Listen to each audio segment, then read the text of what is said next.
Ladies and gentlemen, welcome back. Welcome back to another Tips with ZOOBEAR. As always, got the gaming robe on. If you're new here, I mostly enjoy creating gameplay videos. Now that includes my CFM league with the Texans franchise. In my gameplays, you'll notice that I really do not like the meta.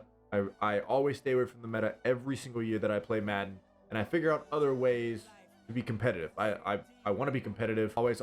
Yes, I sweat in my games, okay? I keep a towel next to me. I'm next to the bathroom, so I'm always ready. But I find new ways to play and win in Madden, whether that's offense or defense, finding new playbooks, finding stuff that works. As Madden years go on, I will be putting out different schemes and ebooks and whatnot out of different formations that can be competitive, just to hopefully, as I grow, hopefully I can start changing things up. Now, for the whole reason why you clicked on this video, I run obviously I have a CFM Discord.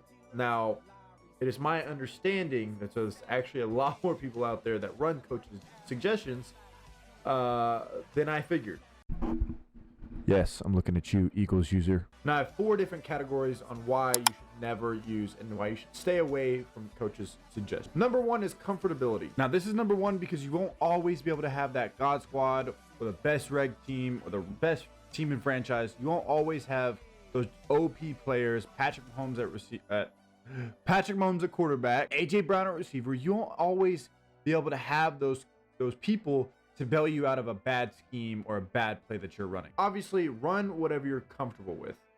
If you're enjoying the playbook that you're in and you've been running coaching suggestions and you find that there's maybe a couple different coaching suggestion formations that kind of reel you in, you want to run them more, whether it's trips, a doubles look, a stacked look, a close look, or under center if you like running the ball. What I think would help you is either finding your own scheme out of one of those formations. Typically how I create a scheme is I find one formation that I really love, that I'm probably going to stay in most of the time, and then find 2 other formations that I can easily audible to. Now, these 2 other formations that I would audible to would give me different plays, different run looks, but mostly different plays to either beat a certain coverage or man coverage or whatever it is. Essentially, I use that formation as either a changeup to kind of throw my opponent off, or as a gadget formation where I use a gadget play in order to help me progress the ball down the field. Number 2 is going to deal with defense. The comfortability behind running a defense. Now, I always would recommend not choosing a defensive play until your opponent has chosen his offensive play. Reason being is now you can match personnel if you like to do that. Now, if they're in a heavy run formation, I mean goal line, anything like that, 3 tight ends, you can try to match their personnel. Now, typically I stay in nickel sets with 4 down linemen the entire game unless they run some sort of goal line formation or we're at the 1 and I know they're about to run it, and then I'll go into 3-3. Linebackers this year, they play the run very well, but they just still don't animate in the pass. If you run coach's suggestions and your opponent comes out in 2 tight ends, 2 receivers, coach's suggestions will most likely give you formations with a lot of linebackers in them, leaving you to a huge disadvantage in the pass. Now, similar to offense, on defense, I find 2 or 3 different formations to run.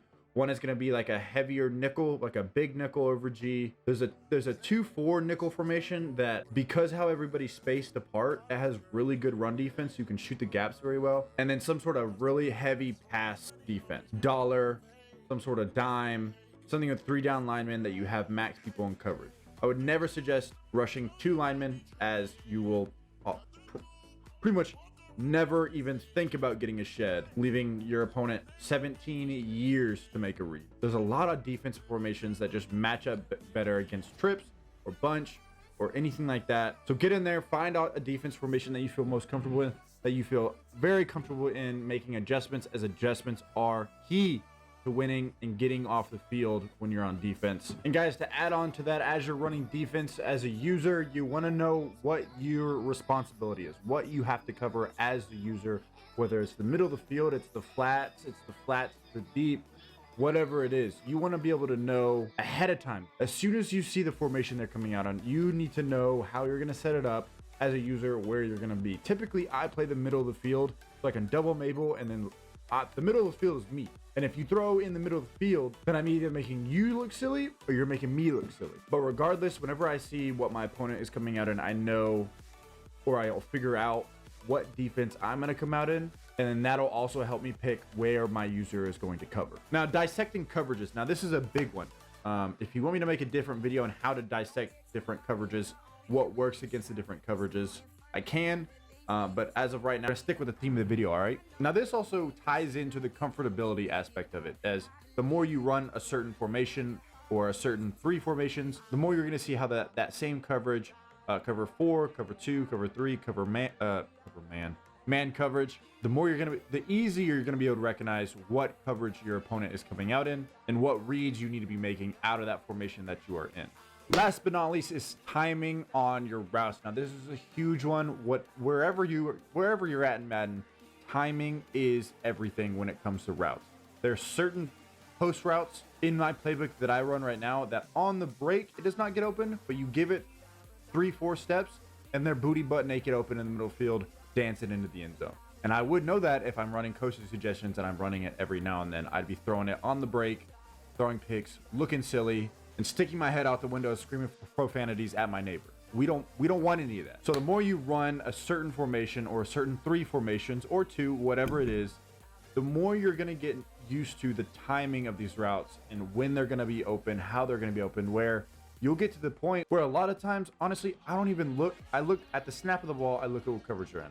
Then I bring my eyes to the line of scrimmage, make sure I'm not getting any heat, if I need to step up in the pocket. And then at that point, I'm hitting the button that I know is going to be open because I already know the coverage, dodge any incoming blitzers, step up in the pocket, and I don't have to worry about figuring out who's going to be open because I already know who's going to be open and I've got the timing down. I can hit the button, close my eyes, and let Madden do the rest. Guys, that's going to be it. There's a quick little tips videos for you, but get out there, find your own scheme, find your own way to have fun on Madden, get out of coach's suggestions. I promise you'll start scoring more points and have a better time in Madden as you'll feel accomplished. You figured out your own thing. And now Madden will become even more rewarding when you take the life out of your opponent with the easy W. As always, guys, let's keep putting on a show. I'll see you in the next one.